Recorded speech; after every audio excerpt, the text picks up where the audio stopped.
Good evening, everybody. This is Steve with Real Progressives.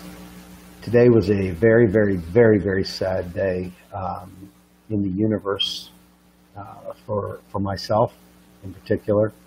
For those of you who know how I am and know where I come from, you understand that music plays like the biggest part in my life imaginable. I did a live stream this morning.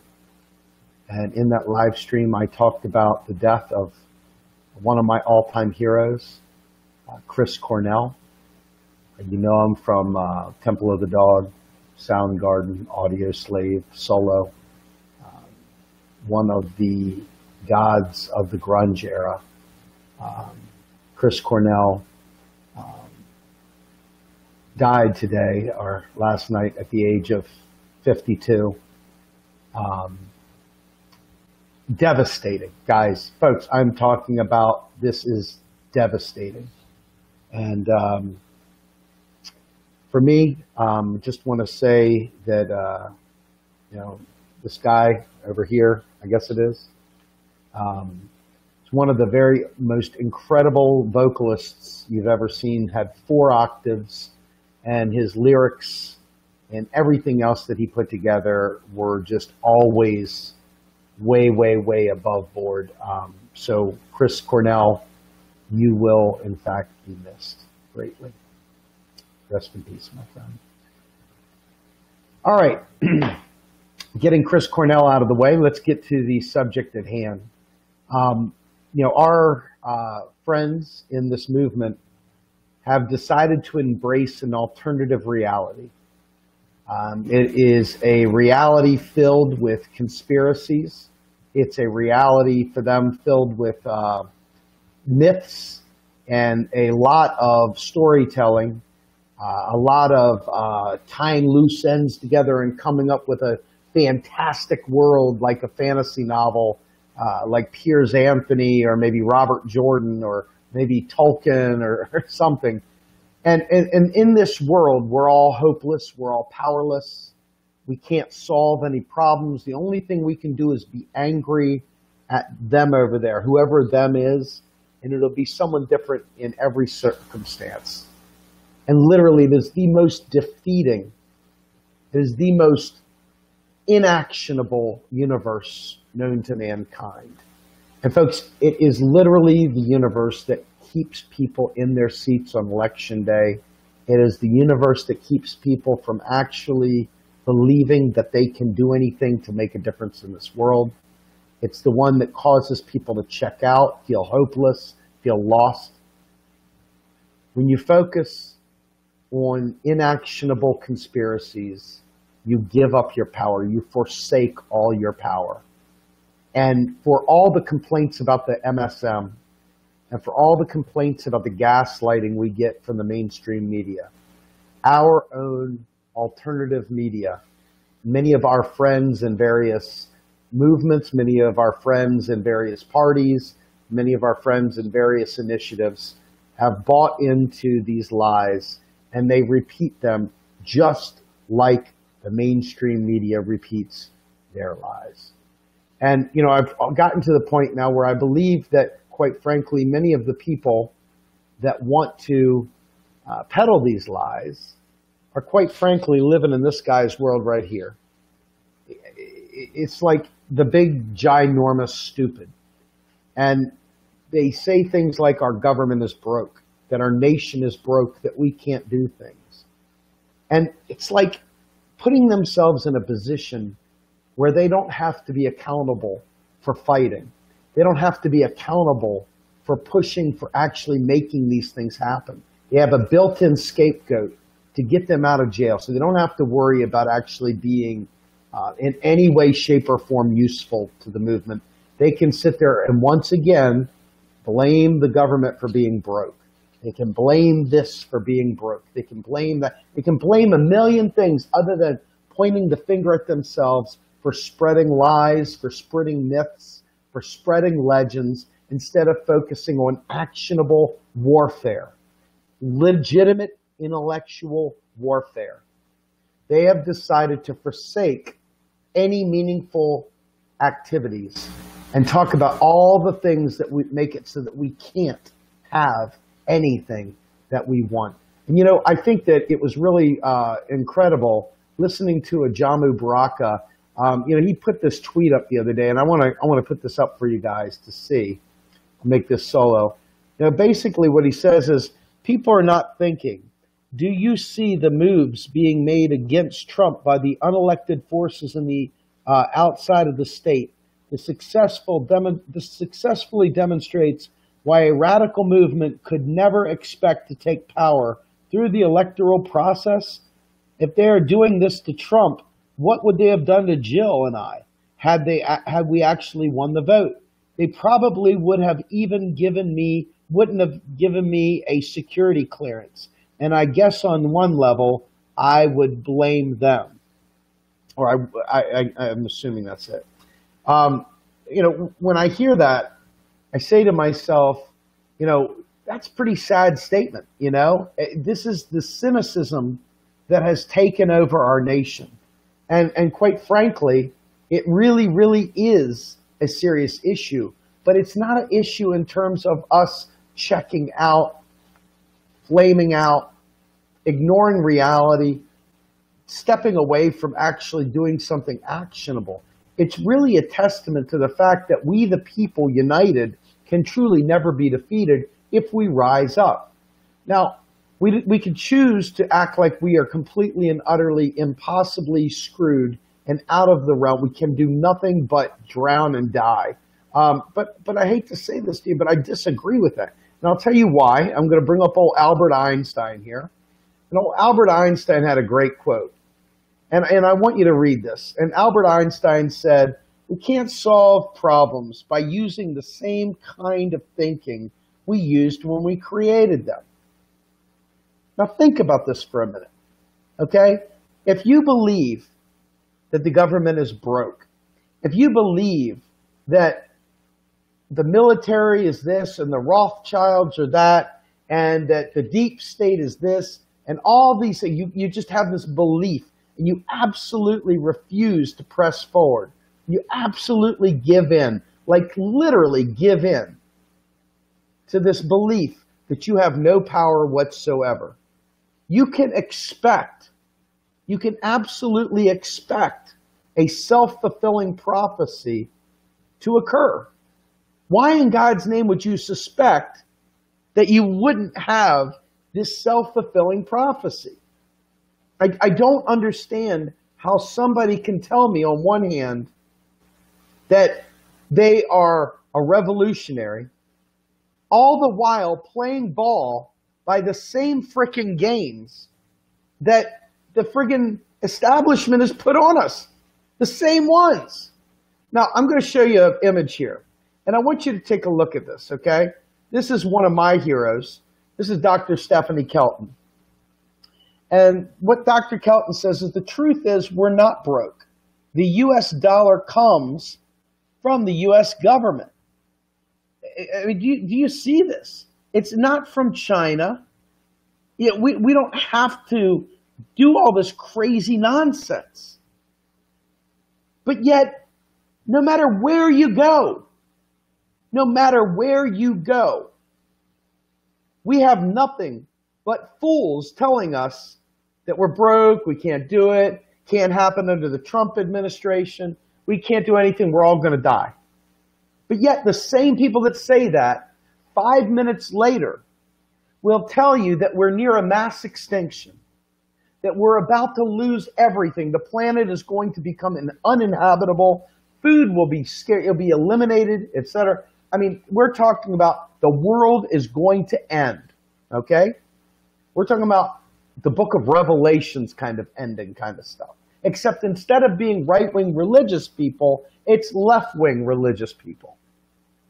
It's people out there that have stopped fighting for actual progress and have given way to myths and legends and hieroglyphics and everything else that prevents us from moving collectively towards taking the power back. Now, again, we could sit there and we can complain and we can whine, but at some point in time, you've really got to want to change the world. You cannot sit there and tell me you're a revolutionary and continue to do the same shit over and over again. Now, one of my favorite memes, I'm about to put it up here. This right here was done a few years back. And this is an act of activism that each one of us could undertake. Now, whether you'll do it or not, that's another story in and of itself, okay? But I'm going to show this to you real quickly. And I want you to take a look. I want you to consider this, okay?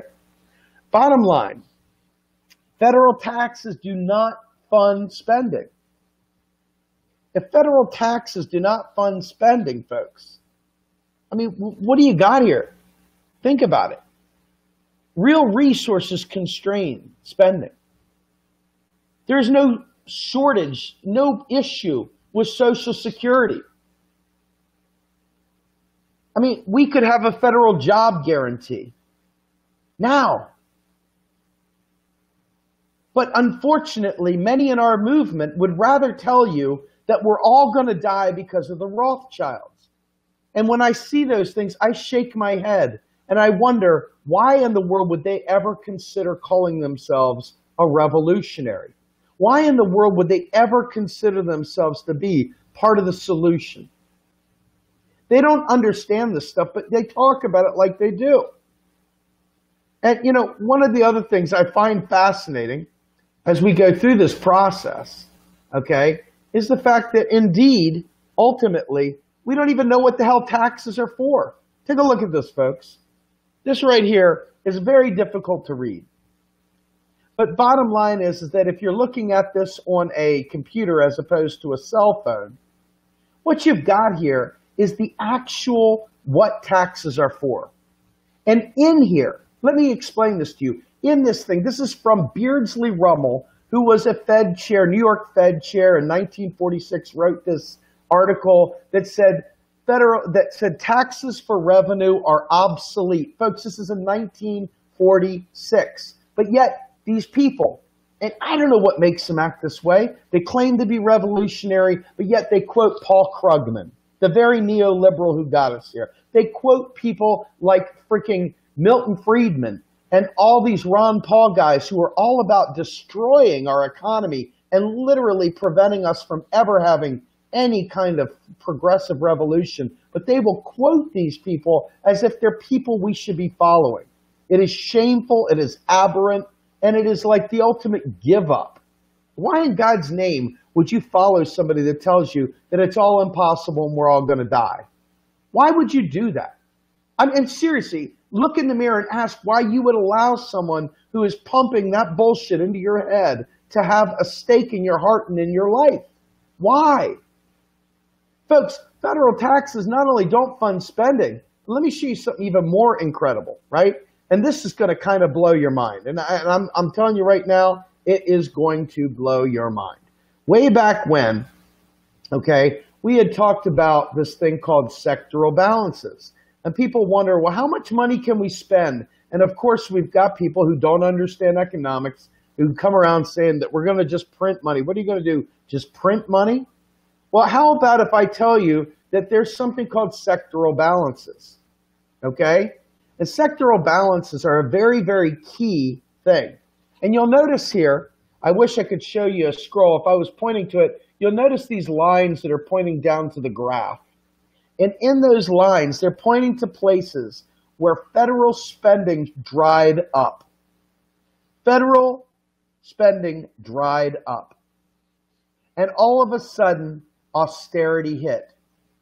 Now, the only people in the entire country that have any ability to create net financial assets, in other words, create new money, add new money to the economy, not IOUs, but actual new expanding the economy, is Congress.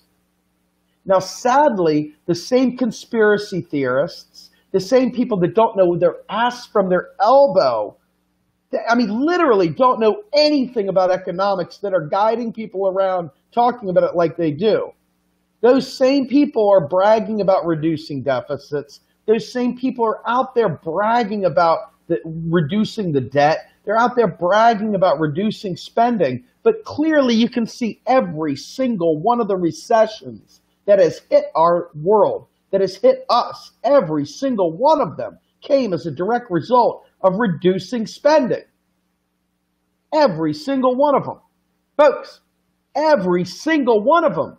When the Clintons, quote unquote, had their surplus, they destroyed the economy. They took money out because taxes are deleted. Folks, taxes are freaking deleted. So let's share this again. And again, let's take a look once again at all the spots where we came to where we had a surplus. What that means is there is a deficit in the private sector, a deficit in our wallets, folks. But you probably, who follow these conspiracy theorists that are literally economically illiterate and have no reason to ever, I mean, when I say ever, I mean literally ever speak about economics other than to ask questions. They should never, folks, I mean, when I say never, I'm talking literally, they should never, ever, ever speak about economics other than to ask questions. This is science, what I'm showing you. This is the graphical depiction of what we know as sectoral balances. We have the private sector, we have the public sector, and then we have the rest of world, aka our balance of trade. And when the balance of trade is negative, in other words, we're a net importer, and when the federal government stops spending, we have a great crash like we had in the early 2000s. And then it's also what facilitated the larger crash when the banks went belly up as well. Now, part of that could have been solved by, obviously, some good old-fashioned legislation to stop banks from being stupid and crazy and having all this incredible power. But the same losers that supported Bill Clinton are the same people that still brag about him having a balanced budget. Now, one more time, let's show you this. This right here, when you see the deep recessions, this is what your balanced budget amendment shit brings to you. But in the alternate universe that the conspiracy theorists run in the alternate universe where the mainstream media monetarists live in other words, the idiots that go out there and tell you that your taxes pay for things, those morons, okay? They are literally bragging about creating situations where we are ready to go into recessions and depressions. Look at this graph. Folks, this is science. This is not economic craziness. This is not some sort of weird shit anything. This is straight up. This is why we keep failing. We stop spending money, and we stop spending money on the people. And when that happens, we have recessions. And literally, every time we've come close to having a federal surplus, we have had a recession. Some are smaller, some are bigger. But now we have not been able to recover at all. We still have not really recovered from the Obama era. Okay? And for those morons, and folks, let's be fair. Let's really, this is the epitome of partisan bullshittery. See, the thing about economics is it doesn't care. Like, you could tell me, you don't even have to tell me what party's in power. I don't even need to know. I can just look at the numbers. I can just look at where the sectors lie. And I can just look where the spending is. And I can tell you that we are heading towards recessions. It's pretty simple to see. And it doesn't require a partisan mind. Well, Bush put unfunded wars on the government credit card. Liar. Idiots. Idiots. I mean, seriously, here you go. This right here, my friends, is literally what we're talking about. When they say it was unfunded wars, wrong. The government is the currency issuer, folks. There is no government credit card. It's a lie. It is a brazen, sick lie that people within our midst repeat. And when you think about that, and you keep hearing them brag about the Clinton surplus, And you keep hearing about Occupy Democrats of all the most worthless publications, whatever. They sit there and brag about how Obama was reducing the deficit. Folks, this is the stuff, friends. This is it. This is why we can't have nice things. And if you really want to understand more, just remember, bottom line, we cannot solve the problems that we've had by doing the same way. And so one of my post-partisan memes that I created that I happen to like is this one right here. And the bottom line is Democrats and Republicans, Greens and socialists must learn this to be effective, or we will stay stuck. We will stay stuck. Having a conspiracy mind and ignoring truth because you just don't want to understand makes you literally makes you a liability to the movement. If you're more interested in conspiracies than understanding how to fix this, it makes you a liability to your children, to my children, to the nation. It makes you a liability if you are more interested in pushing this bullshit conspiracy narrative than actually understanding. And the fact is that federal taxes do not fund spending. Once we get past that truth,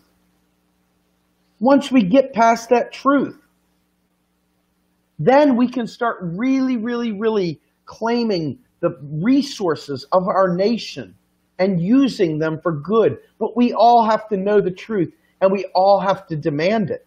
Okay? Now, I honestly, one of the most important things you'll ever hear me say, okay, other than the idea that taxes don't fund spending and so forth, obviously you're going to hear me say things like, I want a new deal.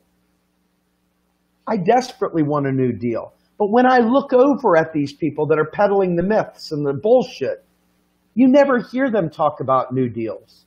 You never hear them talking about Medicare for all. You never hear them talking about free college or student debt relief. And remember what I told you a couple times now, and I'll keep saying, student debt in the States is at $1.3 trillion.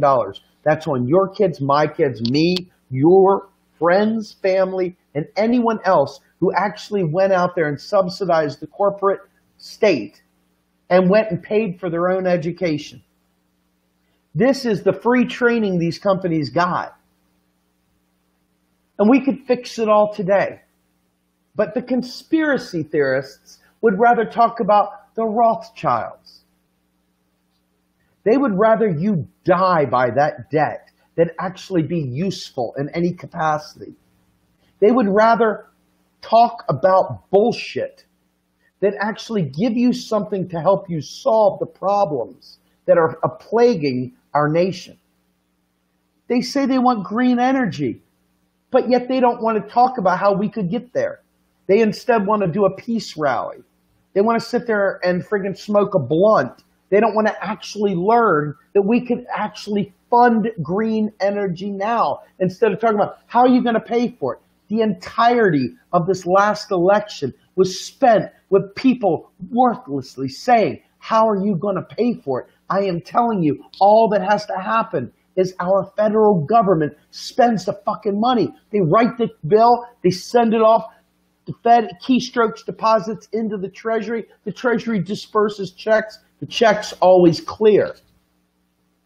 The only debt that we have is the Federal Reserve sells Treasury bonds to people so that they'll park their dollars in securities. It's to take money out of the economy for various reasons to defend an interest rate target they have.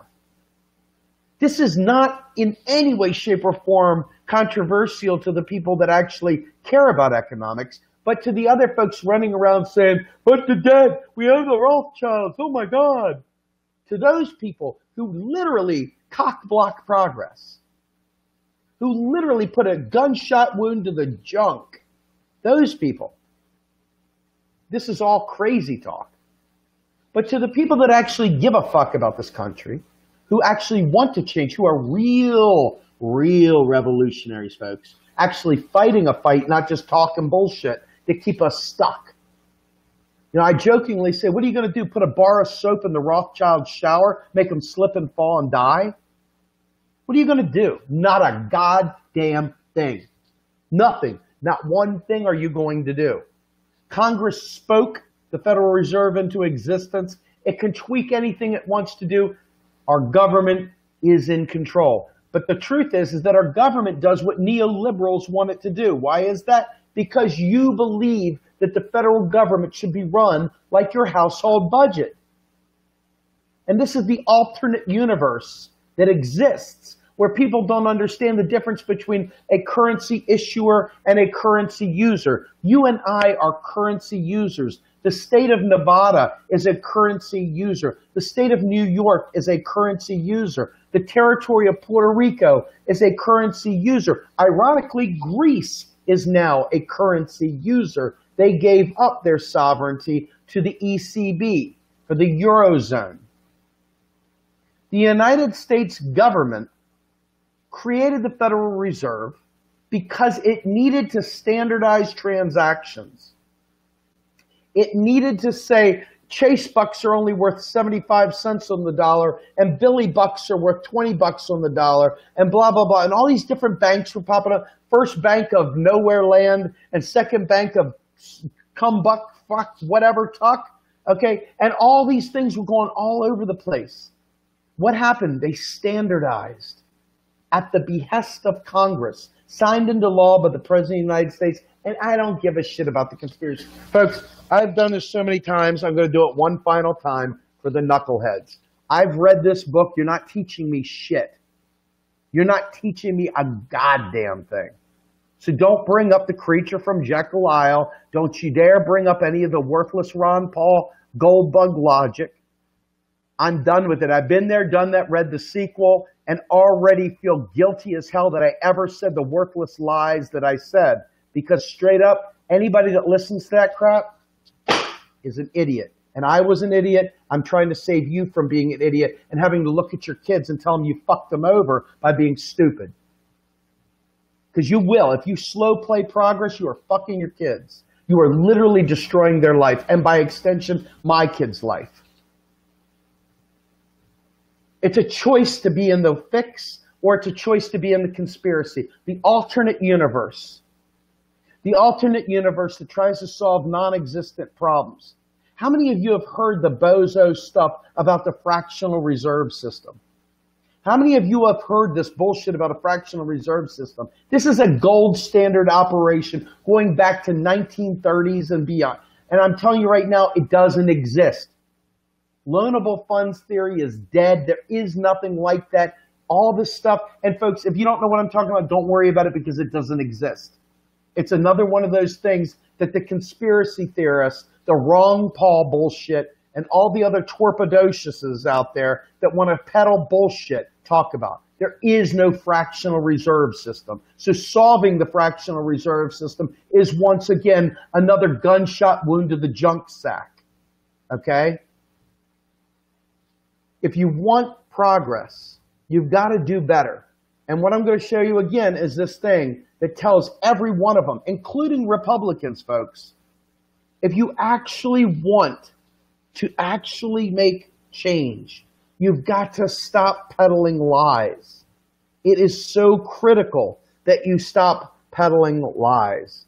And, you know, quite frankly, one of my favorite memes that Real Progressives made for me, and maybe you'll appreciate this, there's no point in talking about implementing MMT. There is no point of talking about, well, where else is it implemented? MMT is a description of currency wherever it is. It describes Zimbabwe, it describes Weimar, it describes Russia, Canada, Australia, it describes China, it describes the Eurozone, it describes Detroit, Michigan, and it also describes the United States of America. So, in my opinion, and it's your call here, it's your call. You can accept truth, which is that MMT is already here. It's the system we have, but right now, we are using it for the 1%. We are using it the wrong way because you all have bought a lie that we are broke. You all have bought a lie that we can't do nice things for ourselves. You all have bought that.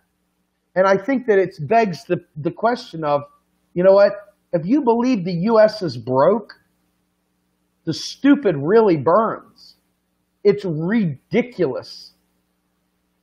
It is absolutely preposterous that any thinking human being, I mean, folks, we're talking about a thinking human being, could believe that the federal government is broke. The reason why we believe that, quite frankly, is because all the stuff you say, unplugged from the MSM, unplugged from this, unplugged from that, don't believe the gaslighting, all the friggin' stuff you guys have said. It comes back to this. MMT is already here. It is the system that we have, and we've had it for a long time. And it's not even a system that we have. MMT is not a system. MMT is a description of whatever system is out there. It would describe Captain Kirk's future world. It would describe yesteryear's world. MMT describes currency wherever it is. And in the United States, folks, the U.S. has a sovereign, non-convertible, meaning you can't convert it to gold, free floating, meaning it's not pegged to gold. So that means that it can survive the shocks. That means there is no such thing as quantity theory of money. That means there is no such thing as, well, if we print more money, it'll devalue it. So the people that say that are wrong. Let's just say they're wrong. But I've told several of them this, so once they've been exposed to truth and they repeat the lie, that makes them a liar. We're not going to say they're wrong because people are dying from their lie. So we're going to stay in the real, you know? It's like this. If I back my car up in a parking garage and I'm listening to music and I don't check around and I hit somebody behind me, but I didn't mean to kill them, but I kill them, I still murdered someone. Now, the intent may not be there, whatever you want to call it, but it's still homicide, my friends. Just like the people that pump the shit about debt and deficits. You're a murderer, whether you like it or not. People are dying as a result of your buffoonery. This is a choice. So the United States free-floating currency, it's a fiat currency, meaning by decree, okay? Meaning that it is state money. State money. Our state created, just like Canada creates its own money, just like Australia creates its own money, just like Russia creates its own money, and Japan creates its own money. Japan's debt is over 250% of GDP. And they have no inflation, folks. And they're not a warmongering, empire-building, blah, blah, blah. It's not the petrodollar keeping Japan afloat. It's not the war machine keeping Japan afloat. Japan's a little tiny island, folks, that's suffering from nuclear shit. And they're still not dealing with fucking inflation and all the other crap. Hyperinflation in Weimar Republic, hyperinflation in Zimbabwe. What about Venezuela? All of them are politically destroyed nations that didn't have the capacity to create shit. They had lost the resources to be able to create things, and they had money there and nothing to buy with it. They didn't have enough loaves of bread. They didn't have enough anything. So they had a hyperinflation. So when you hear people say this, this is the stuff that kills your children. They are lethal to society. Some of them may not mean to be lethal to society, maybe just ignorant. But they say it with so much conviction, don't they? So much conviction, and they are sure they're right. They don't know dick, but they're sure they're right because they read it in some crazy blog or they watched it on some 3 a.m. infomercial with Ron Paul or Peter Schiff or one of these other fruitcake gold bugs. Okay? But what about gold? What if China and Russia work together? Okay, so what? Big fucking deal. So what if they create a clearinghouse where they're able to clear trade back and forth? Who cares? We park money at different banks all over the place to facilitate foreign exchange. It happens all the time. There are hardly any nations that actually just run around spending the dollar. I mean, there are nations out there that do it, don't get me wrong. But the bottom line is that most of these nations have their own currency. And they park the money there, and this is how they do foreign exchange. It's not a situation where they're going to say, well, they're dumping the dollar. Russia just bought even more U.S. treasuries. They're not dumping the dollar. They're saving in the dollar because it's a safe bet. But yet the conspiracy theorists are out there running around saying this stuff. And sadly, people that say they want a New Deal, say they want to save the planet for green energy, say they want to save people with Medicare for all, say they want to take the burden of student debt off the backs of children, are still sitting there saying this shit. But what about Libya and the gold dinar? What about it? What about it? Big fucking deal. You would park the money at a bank, there'd be a foreign exchange. Who gives a shit? If they want to make the price high, guess what? You go elsewhere and you bankrupt the shit out of those gold bugs. It's not a big deal. But people who don't know anything, folks, it's time for us to take the power back and be real revolutionaries, not fearmongers, not freaking reactionaries. Freaking know what you're talking about and be ready to fight. Fight and mean it. Mean it, damn it. People are dying. Stop giving the big ole because you don't know what's going on and you don't want to take the time to know what's going on. It's time to fight and mean it. You want to take the power back? You want to fight the oligarchy? Prove it, damn it. Prove it. Stop this bullshit. It's shameful when I see it because I'm sitting here day in and day out telling you the exact opposite. And if you don't care about me and my credentials, I'm fine with that. How about Joe Firestone? How about Ellis Winningham? Oh, you didn't watch them. How about Stephanie Kelton? Oh, you didn't watch her. How about L. Randall Wray? Oh, you didn't watch him. How about Warren Moser? Oh, you didn't watch him. How about fucking Stephen Hale, Fidel Kaboom? How about any of them? How about Ian Dooley? How about any of these people? Bill Mitchell, Bill Black, who predicted the friggin' savings and loan and all the other crisis and the crash. How about any of them? No? Why not? Why would you read some fucking blog about nothing from some right-wing hackery and say that that's the reality that's trapping our children instead of fighting? Damn it, I'm a revolutionary and I'm not laying down. I am not laying down. I'm not going to play this whole, oh my God, the Rothschilds, we're all going to die. Fuck that. We have choices. We have real choices. Stop playing helpless. Stop acting hopeless. And stop putting that shit on my family. I'm doing my part. I'm here rocking this shit out every day of the week because it's that goddamn important to me. It's not because I like hearing myself say the same fucking thing over again because people didn't hear it the last 500 times. It's because it's that important. And this alternate universe where we've got no power, we can't do anything about life. We're just freaking, oh no, it's going to hit us. We're all going to die. The deep stupid's taking over. We're all going to die. Instead of uniting and joining and saying, hell no, we know what you're doing and we refuse to let Congress bankrupt us anymore. Folks, how many of you out there are living paycheck to paycheck or worse? Grumbine has his hand up. And damn it, I've got a good job and I've got a good education. And I'm still living paycheck to paycheck. And I am not living frivolously. I am not out there pouring money into video games and playing stupid shit and going on mad trips all over the fucking world. I am literally living freaking hand to mouth, paycheck to paycheck. This is a direct result of us allowing these people to divert us from freaking seizing that which is rightfully ours. And that is our nation's resources, to demand the representatives of our Congress to serve us. Instead they go, oh, it's all fixed. The fix is in. We can't do anything about it. The deep state, the deep state.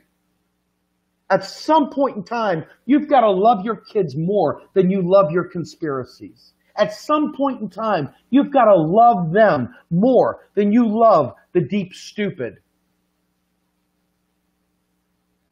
At some point in time, you've got to want to be right more than you want to be buddy-buddy with people that are lazy and don't want to learn about this very, very important, vital shit.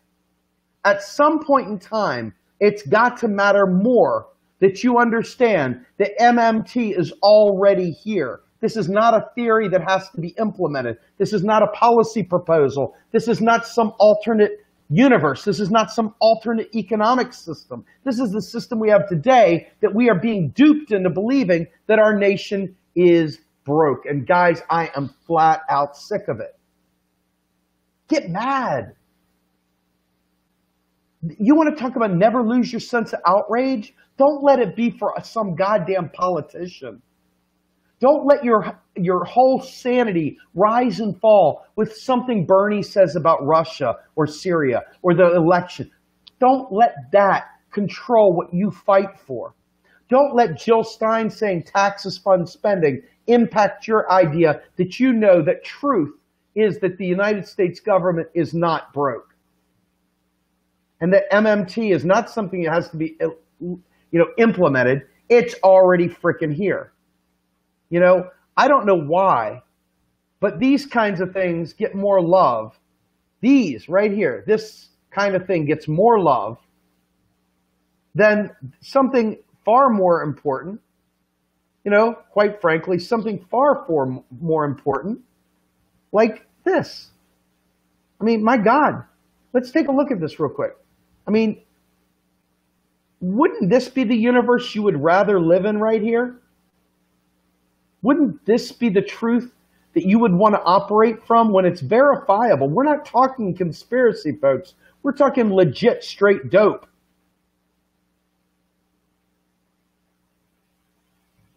And unfortunately, you would rather sit there and believe somebody running around yelling and screaming the world's going to end than actually believe the people that are fighting for the same things you claim to want.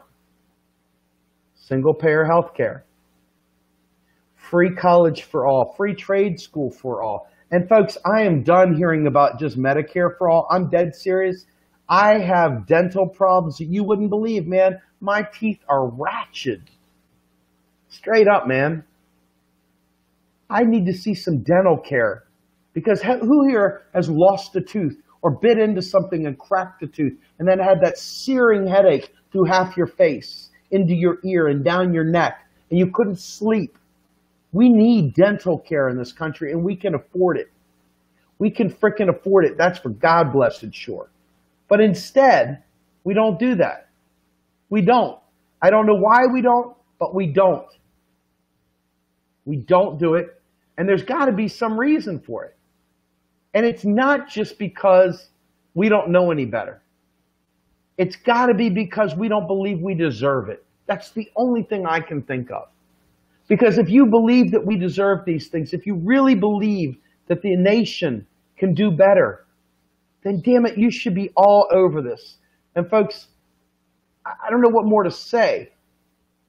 I don't know what more to say to you. This right here, this postcard is epic. It is epic. Yes, and I care. Folks, we have to choose to expand Social Security. You want a basic income? Expand Social Security. You want to make sure that nobody is destitute anymore? Make it so that we have a federal job guarantee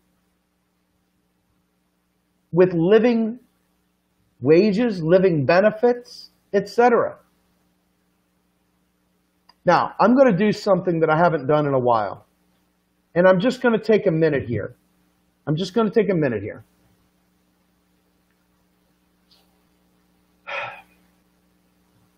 Republicans don't want their taxes raised. Republicans believe that you made bad choices.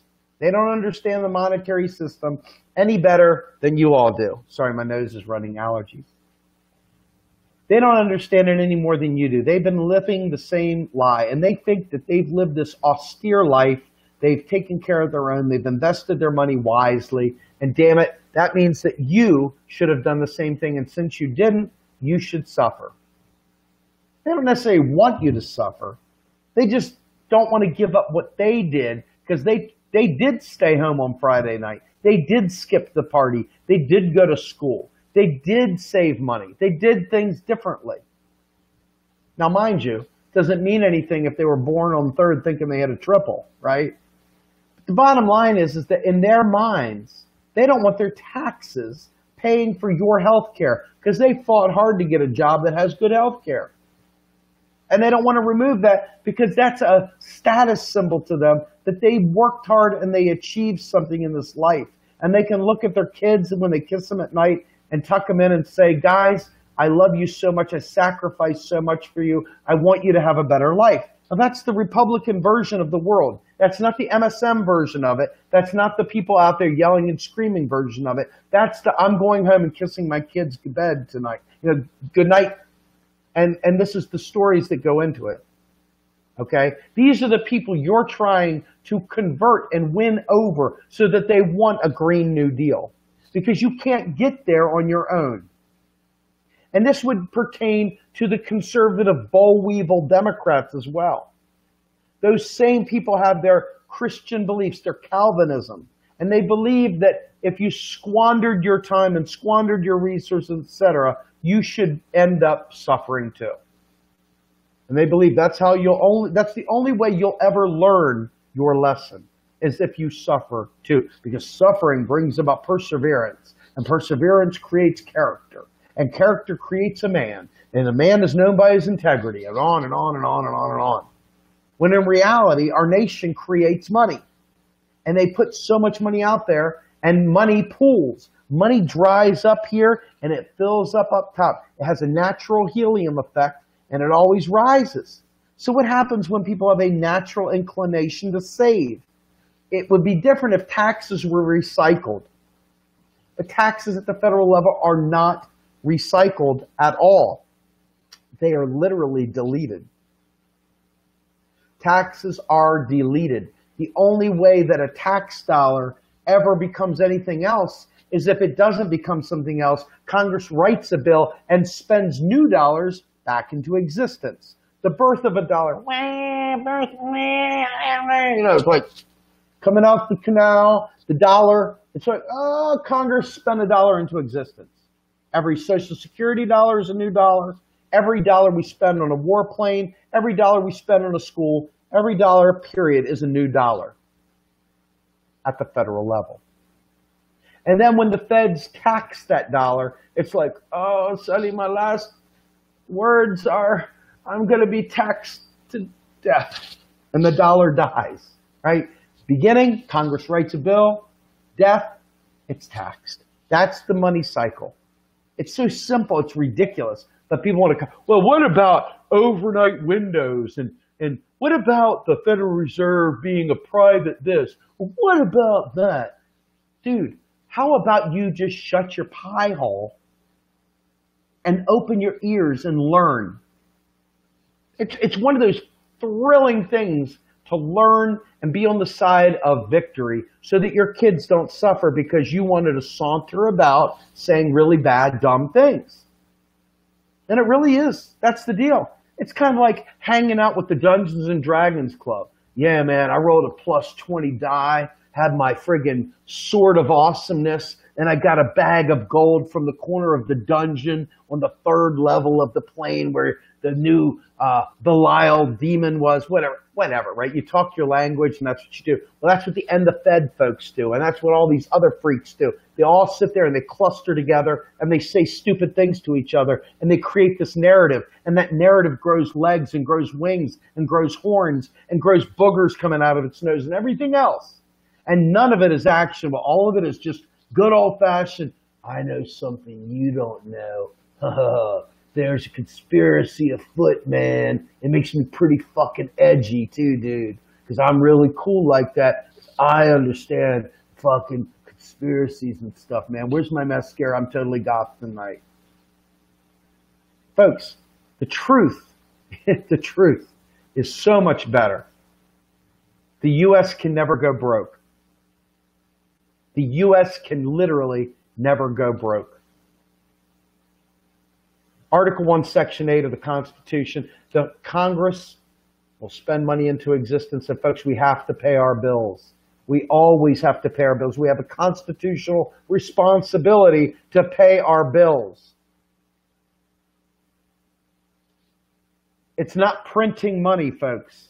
It is actually keystroking money into existence. That is how money comes to be. It's not private banks creating money. Banks create IOUs. When the IOU is paid off, it zeroes out. That's not new money. That is a net zero transaction. Only when Congress authorizes new money and authorizes spending does money get created. And if we don't create enough of it to offset the leakages of a trade imbalance or savings and all the other leakages that happen in the economy, you and I suffer immensely. You and I suffer immensely. Our kids suffer immensely. This is what causes unemployment. So create a federal job guarantee and eradicate involuntary unemployment forever. And guess how we spend it? Guess how we do it? That's right, Congress writes a bill. Do you know there was some asshole, that one of these congressmen that wrote some letter that said something about, we all know that the only way the government has money is from our hard-earned tax dollars. Liar! Liar, fucking liar. I swear to God, if I could go to a town hall where one of these bozos was, I assure you, I would shame the living shit out of them. I would decimate them. I would go, you shall not pass. Oh. It would be one of those epic scenes. I mean, you would have the flowing gray hair and the gray beard. You shall not pass. And I would crush it because I'm so tired of these people peddling lies and keeping us from ever making progress. So in the alternate universe of the conspiracy theorists, we have no power. Our bank is run by foreign entities. Jews, the Jews do it. The Jews, oh my God, the Jews. And they all have long noses and real skinny, long fingers. And they're like demonic, and they've got bald heads. It's like, and they've got fangled teeth. They don't care, and they run around killing people with their sharp, pointy fingers. This is the shit these freaking anti-Semitic bigots and their conspiracies say. It's like one of the only forms of bigotry that just goes without any problem. Get away with it without any problem. Yeah, fucking Jews, that's what they did. This is the kind of stuff, my friends, that is so disgusting, and it is rampant in the progressive community. Fucking bigotry on a level that I'm just ashamed of. Now, are there rich people in the world that want to do harm to us? I don't know whether they want to do harm to us or not, but they're rich and they want to do whatever they do to stay where they are. And they want to be able to keep their power, and they want to do the things they want to do. And if we want to take down the rich, the best way to do that is to instill a federal job guarantee that forever ends involuntary unemployment and makes it so that we always have a life of dignity. Reality, we solve problems. Alternate universe, we worry about the Rothschilds. Reality, we solve problems. Alternate universe, we worry about Rothschilds. Reality, we solve problems. We learn.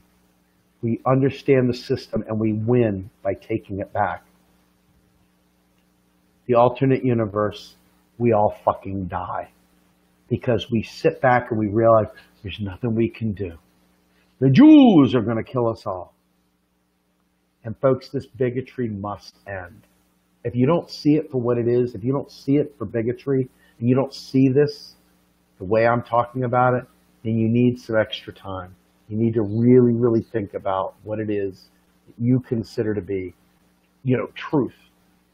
I don't know what else to tell you other than the fact that there are people in our movement that would rather tell you that we can't do anything. That we can't do anything. And if you want to know what the truth is, there you go. There you go. And Mara, I'm telling you, if you want to go ahead and have us all die, if your goal is for us to die and say we can't do it, they wouldn't even let Bernie, whatever. That was the very first time most of us, it was the very first time most of us had gotten off of our asses and fought for real for a progressive candidate. That was the very first time somebody came through with a real legitimate New Deal. That was the very first time. And all of a sudden, people are awake now and starting to conspire and starting to work together and starting to enlighten one another. But I am not going to go, well, how are we going to do it? We're all going to die. What we do is we start, instead of going out there and protesting about bullshit like Trump's tax returns, how about if we actually fight for this truth right here? How about if we actually fight for this truth right here? How about that? How about that? Instead of sitting there talking about how we can't do anything, about how it's all so impossible, how it's all so unachievable, how about if we stop being worthless and stop worrying about the Rothschilds and we start worrying about how, in fact, we can get each person to activate and walk out there like the Million Man March down D.C., demanding economic justice? What if we did that instead of talking about the fucking Rothschilds? What if we did that? How many lives would we save if we did that? How many families wouldn't break up from financial destitution if instead of talking about how we can't do it, we fucking actually did it? I'm looking through my scrolls. I was scrolling through news feeds looking for one march, one DC or anywhere else, just as an aside. This is not the be all end all, but just one for economic justice and really mean it. Unfortunately, people always come back and say, well, you know, we still got to vote for the Democrats because what are our choices? It always comes back to this voting thing, and they don't realize there's an awful lot of time between elections. There's an awful lot of time that we've got to make things happen. Do you know Richard Nixon, as bad a guy as he may have been, actually put in the EPA? Do you realize that Ronald Reagan actually created the Reagan phone that is now the Obama phone? Do you realize that there's an awful lot of things like emergency rooms that were done under Republican presidents, not because they had good hearts, but because we demanded things happen? Folks, things happen all the time when we force them to happen. But when you sit there and go, well, you know, the ACA is pretty freaking good, man. You know, yeah, health insurance is almost as good as having health care. No, people caved in. And then what did the Democrats do? They all pushed us down. They all like, shut up, fight for the ACA, be thankful, eat your peas. Because they didn't even know, because those bozos were still bragging about Bill Clinton and his budget surplus. Remember, a budget surplus for the federal government does not mean they have fat stacks of money laying up in the air. What it means is they took more out in taxes than they spent. And what that means is that since taxes are deleted, that means that they just shredded that money and our economy dried up. You got to want to fix this country, folks. You got to love your kids enough that you care enough to stop telling me, but we can't do it. We're powerless. It's all hopeless. We're all going to die. You got to love your kids enough to stop that shit.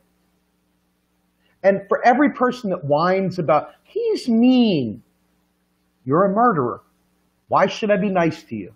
If you're a murderer, if you're sitting there waxing about how we can't do this stuff and you're allowing people to die because you don't realize that by cutting the money, we also cut jobs, which means people lose houses, which means they have no electricity, which means they have no food, which means their wife leaves, their kids leave, everybody leaves. People are hanging from nooses. People are eating bullets. And every one of those deaths belonged to the people that celebrated the Clinton surplus. that celebrated the frickin' reducing of deficits, that celebrated fixing the welfare state, okay, and limiting it to 5 years and destroying single moms. Everyone that celebrated the friggin' removal of Glass-Steagall is a murderer. How many people that lost their homes and lost their jobs during the Great Crash, that committed suicide, etc., how many of those people should each person that celebrated reducing deficits have to own as a murderer on their record? Think about it, because I'm thinking about it 24/7. And that's what makes me so fucking angry. It doesn't matter whether you knew. It matters that today you reject information because you'd rather sit around a campfire with your acoustical guitar talking about conspiracies rather than learning the truth. You would rather sing a song about conspiracies than learn the fucking truth. And that is a shameful existence. That is a shameful existence. People are dying because you don't want to take a chance and learn something new.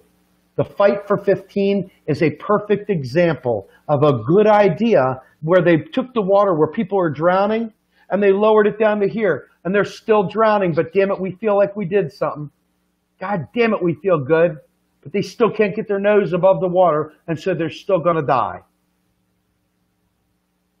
It's time to fight for a living fucking wage and stop acting like it's negotiable. Death is death. If I can't get my nose over the waterline and I still die, I still was killed by austerity. Austerity is lethal. Do not in any way, shape, or form think that bombs are the only thing that kill people.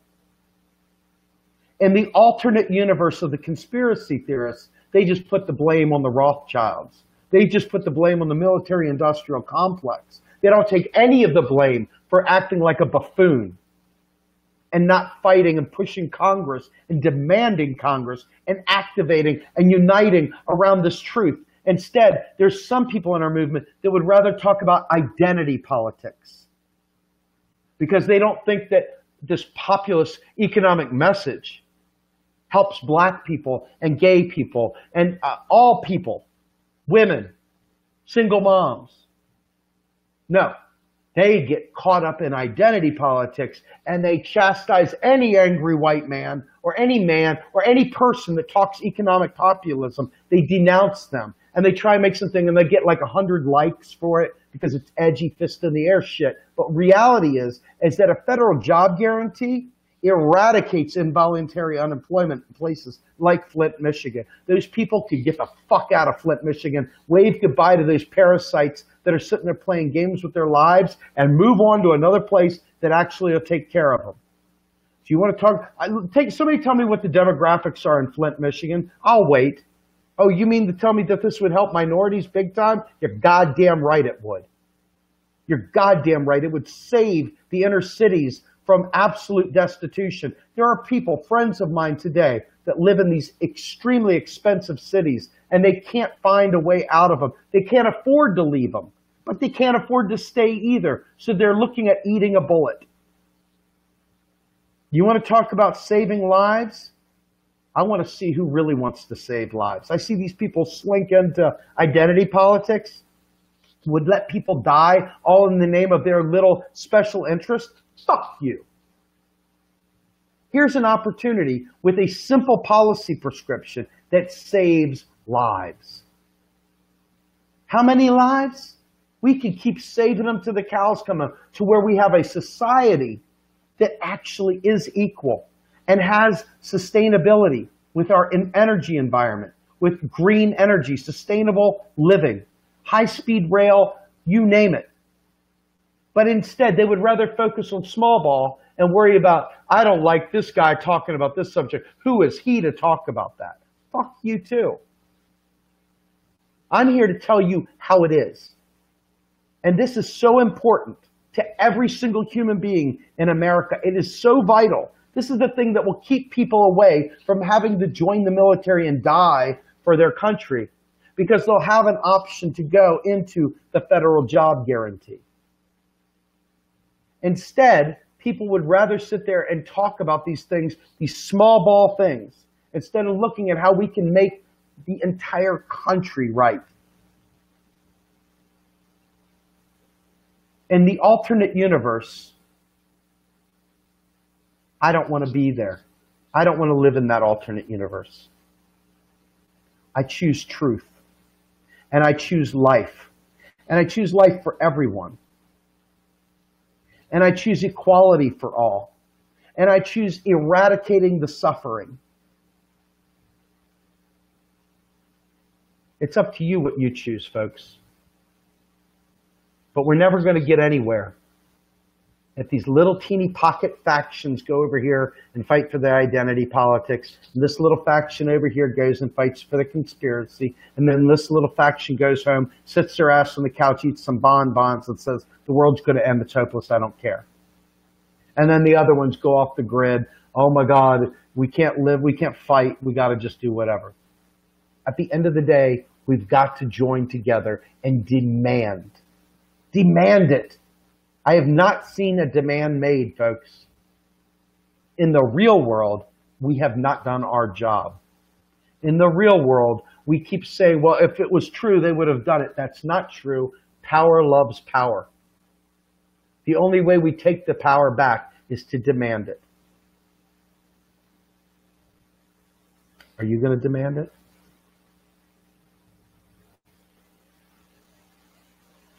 Anyway, with that, I hope you guys learned something tonight. I try my best to make these things exciting and enticing so that you'll understand, but I also want them to be educational. I want them to have value. I want you guys to understand that it is in our hands, that it literally is in our hands, that we have choices, and that we're not hopeless and we're not helpless. And we don't have to plan the cyanide for the Earl Grey for the Rothschilds to do it. We need to get people that actually give a fuck about their children and give a fuck about this country and care about each one of us to start talking and get rid of all this bullshit noise. A real revolution, people are going to die, unfortunately. A lot of people are going to die if it's an armed revolution. We don't need that. We can have a cerebral one. We can have one where we actually understand what the fuck we're talking about and take decisive action. Steve Grumbine with Real Progressives. Have a great night, everybody.